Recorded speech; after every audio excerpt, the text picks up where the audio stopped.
मुझीद साहब, अब आने वाला वक्त जो है शायद इलेक्शन का है, तो मुझीद साहब कहाँ से इलेक्शन लड़ने जा रहे हैं? जिस हिसाब से लोग कह रहे हैं कि डोडा के अंदर जो है आज़ाद पार्टी के जो है 2 लीडर जो है इस वक्त सामने निकल कर आ रहे हैं।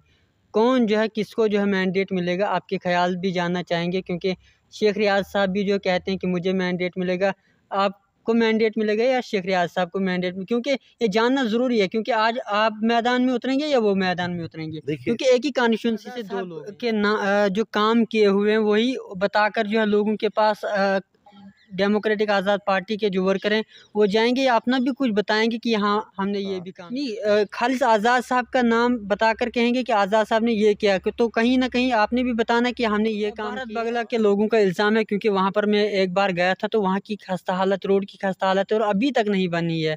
बहैसियत आरएनबी मंत्री रह चुके हैं आप, अभी तक रोड नहीं हो पाई। जो कि जम्मू कश्मीर प्रदेश कांग्रेस कमेटी के आज जो है प्रेसिडेंट बने हैं, वो जो है आज़ाद साहब पर जो है काफ़ी बार बयानबाजी करते नज़र आ रहे हैं। क्या कहना चाहेंगे, उन पर क्या जवाब देना चाहेंगे? देखिए,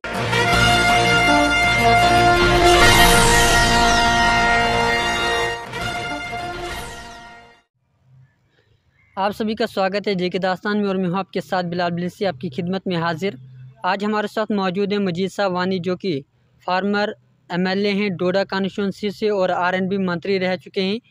आज हम इनसे जो है आज़ाद यानी डेमोक्रेटिक आज़ाद पार्टी जो 2 दिन कबल जो है लॉन्च हुई है उसके हवाले से बात करेंगे और बाकी जो ज़िला डोडा के मसलो मसाइल हैं उन पर भी बात करने की कोशिश करेंगे। मुझे साहब स्वागत है आपका जेके दास्तान में। शुक्रिया, बहुत बहुत शुक्रिया आपका। जी सब 2 दिन कबल जो है आज़ाद साहब ने जो है डेमोक्रेटिक आज़ाद पार्टी लॉन्च की। क्या कहना चाहेंगे, किस हिसाब से जो है वो पार्टी आने वाले वक्त में काम करेगी? देखिए, आपको पहले मैं तमाम लोगों को मुबारकबाद दूंगा कि डेमोक्रेटिक आज़ाद पार्टी का लॉन्च होना ये तमाम रियासत जम्मू कश्मीर के लिए एक खुशाइन बात है, क्योंकि गुलाम नबी आज़ाद साहब के दौर की बात अगर करें, बासियत चीफ मिनिस्टर, उन्होंने जो काम जो कार्य रियासत जम्मू कश्मीर में किए हैं, शायद एक मिसाल होगी। और ये मिसाल और ये जो काम उन्होंने किए शायद दूसरा कोई आदमी कर नहीं सकेगा। जैसे तमाम एरियाज़ के अंदर, जैसे दूर दराज एरिया हैं, अर्बन है, रूरल है, बराबर तामीर करना, तरक्की देना, और जो काम उन्होंने तारीखी काम किए वो कोई कर नहीं सका। जैसे डिस्ट्रिक्टों का क़याम करना, उससे पेशतर भी सरकारें रहीं, उससे पेशतर भी निज़ाम रहे जिस निज़ाम ने एक वज़ीर कमीशन बनाया था जिसमें रिकमेंडेशन थी 2 डिस्ट्रिक्ट बनाने की। लेकिन गुलाम नबी आज़ाद साहब के वैसे चीफ मिनिस्टर बनने के उन्होंने वो 2 डिस्ट्रिक्ट क्या, वो वज़ीर कमीशन की रिपोर्ट को ऊपर उठकर उन्होंने 8 डिस्ट्रिक्ट बनाए ज़रूरत के हिसाब से।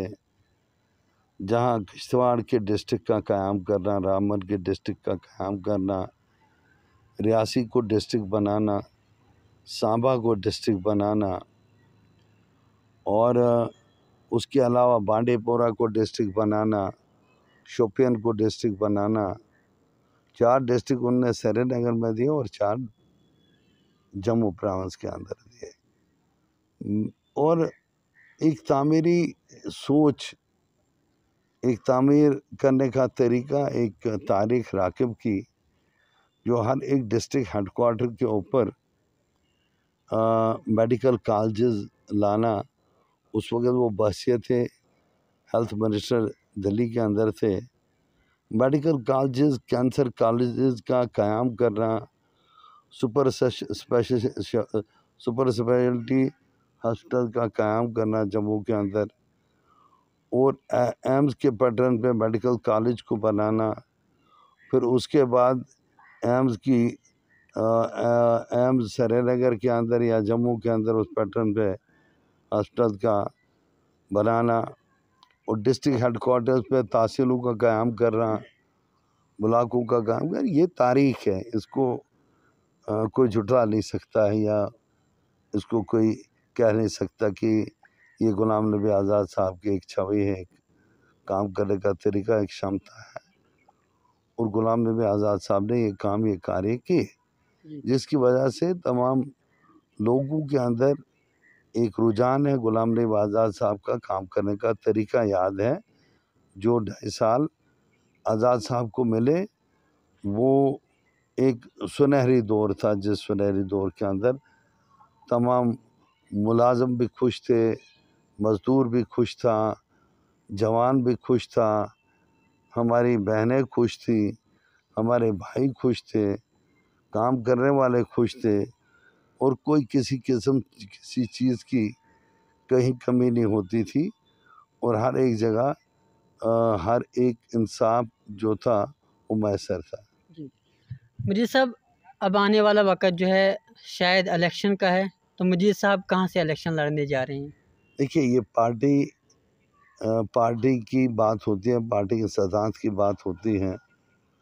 हर एक आदमी जो होता है वो अपने इलाके के अंदर अपना एक जहाँ से चुन के आता है, एक बार नहीं आता है, 2 बार नहीं आता है, वहाँ अपनी सोच एक बनाता है।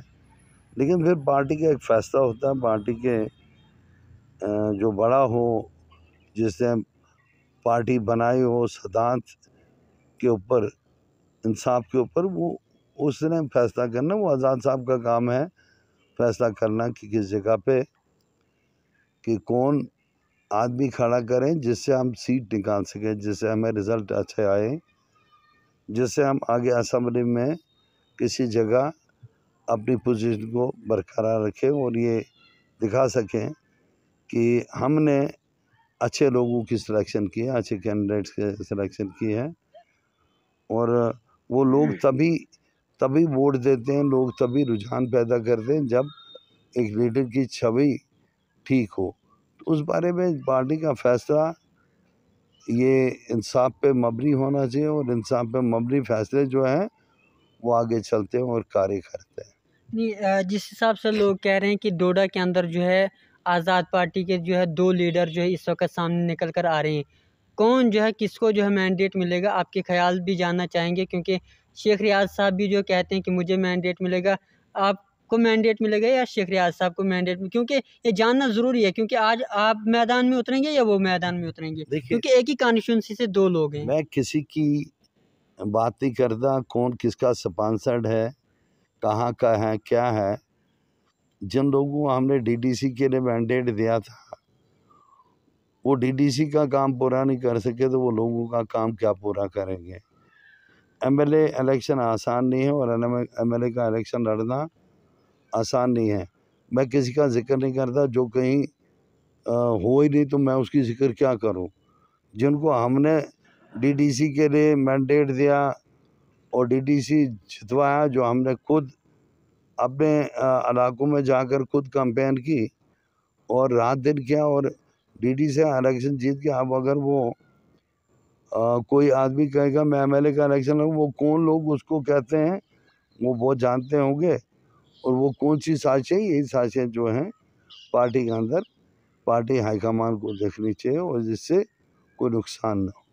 क्या आज़ाद साहब के जो काम किए हुए हैं वही बताकर जो है लोगों के पास डेमोक्रेटिक आज़ाद पार्टी के जो वर्कर हैं वो जाएंगे, या अपना भी कुछ बताएंगे कि हाँ हमने ये भी काम किया है? देखिए, जहाँ आज़ाद साहब ने काम किया तो वो टीम वर्क था, वहाँ काम करना, फैसला करना आज़ाद साहब का बहसीत चीफ मिनिस्टर था।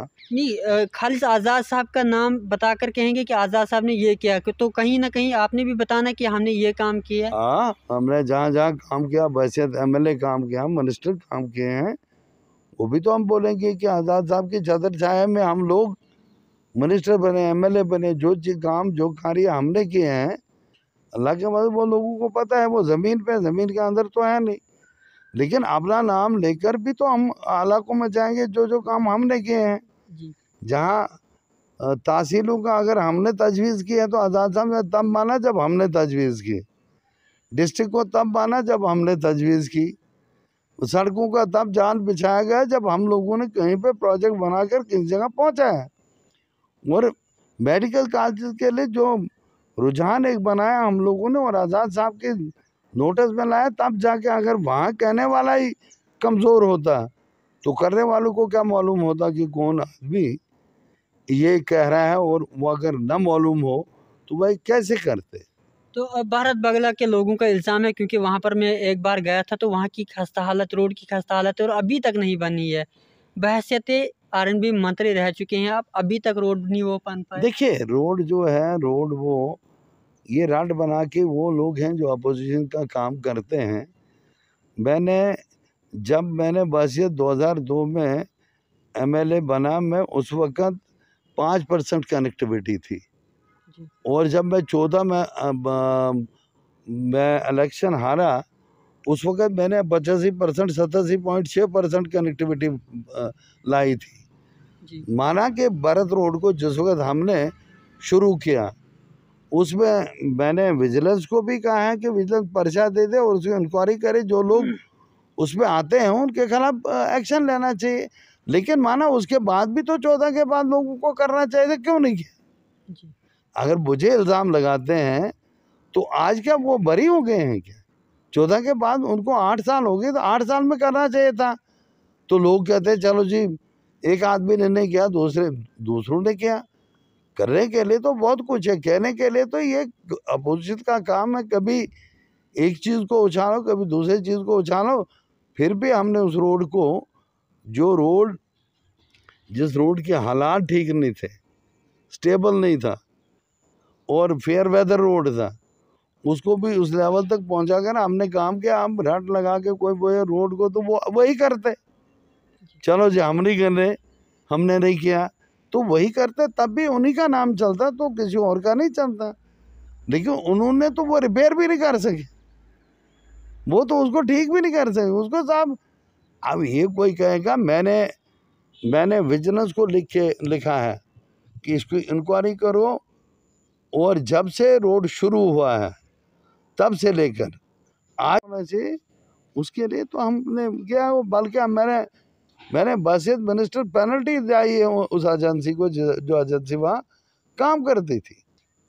तो ये अब किसी एक चीज़ को लेना, आप वहाँ नहीं देख रहे हो कि मेडिकल कॉलेज बनाए वो किसी को नज़र नहीं आ रहा है, तहसीलें बनाई वो नज़र नहीं आ रहा है, ब्लॉक जो बनाए वो नज़र नहीं आ रहे हैं, जो रोड हमने गुन्ना पहुँचाई वो नज़र नहीं आ रहे हैं, जो रोड कल्याण पहुँचाई वो नज़र नहीं आ रही है, जो अल पहुँचाई वो नहीं, जो वगात पहुँचाई वो नहीं नज़र आ रही, जो दशनान पहुँचाई वो नहीं नज़र आ रही, जो सरसी पहुँचाई वो नज़र नहीं आ रही, जो मरम्मत में जहाँ कहीं रोड का कोई नामो निशान नहीं था, आज कहाँ है मरम्मत का इलाका? कोई भी इलाका ले लो जहाँ हमारी रोड नहीं पहुँचाई।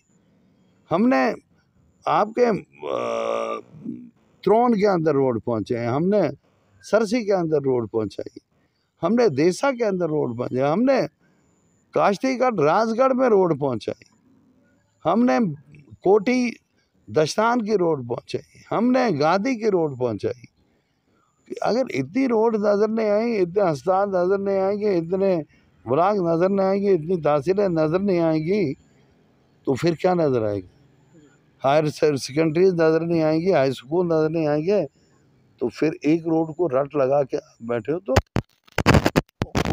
उसकी भी इंक्वायरी चल रही। जी, आखिरी सवाल अब रहेगा, वक़ार रसूल जो कि जम्मू कश्मीर प्रदेश कांग्रेस कमेटी के आज जो है प्रेसिडेंट बने हैं, वो जो है आज़ाद साहब पर जो है काफ़ी बार बयानबाजी करते नज़र आ रहे हैं, क्या कहना चाहेंगे, उन पर क्या जवाब देना चाहेंगे? देखिए मैं कोई बात नहीं करता, क्योंकि एक आदमी को आज़ाद साहब के बारे में कोई बात नहीं करनी चाहिए, क्योंकि आज़ाद साहब ने कल भी प्रेस कॉन्फ्रेंस में कहा कि हमारा कोई झगड़ा पार्टियों के साथ नहीं है, बल्कि असूलों के साथ सिद्धांत जो हैं उनके ऊपर कहीं मतभेद हो सकता है, लेकिन उन्होंने हमेशा सबको कहा कि किसी के बारे में कोई बात करने की ज़रूरत नहीं है।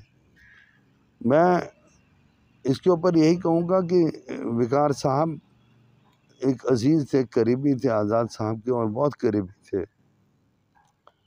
तो उनको आज भी वो कुर्बत नहीं छोड़नी चाहिए कि जो दायरा बुज़ुर्ग का है, बड़े का है, छोटे का है, उस दायरे को मुसलसल चलाना चाहिए। पार्टियों का क्या है कि आज अगर वो बाहर हैं या किसी पार्टी के सदर हैं, तो वो सदर का ओहदे पर रहकर मेरा यही होगा कि आज़ाद साहब ने हमेशा उसको अपने छोटे भाई की नज़र से देखा है, अजीज़ के नज़र से देखा है। कभी आज़ाद साहब ने कोई गलत बात नहीं की है, बल्कि उन्होंने खनाबंद में भी उनके लिए दुआ की थी कि अल्लाह ताला करे वो अजीज़ कामयाब हो, उसको तरक्की मिले। लेकिन कभी भी वो वैसे लफ्ज़ इस्तेमाल नहीं करने चाहिए जहाँ हम नजरें नहीं मिला सकें। बहुत बहुत शुक्रिया। ये थे हमारे साथ मजीद वानी साहब, जो कि फार्मर एमएलए हैं डोडा से, और आज डेमोक्रेटिक आज़ाद पार्टी के साथ जो है वाबस्ता हैं। बाकी बने रहें जे के दास्तान जम्मू से।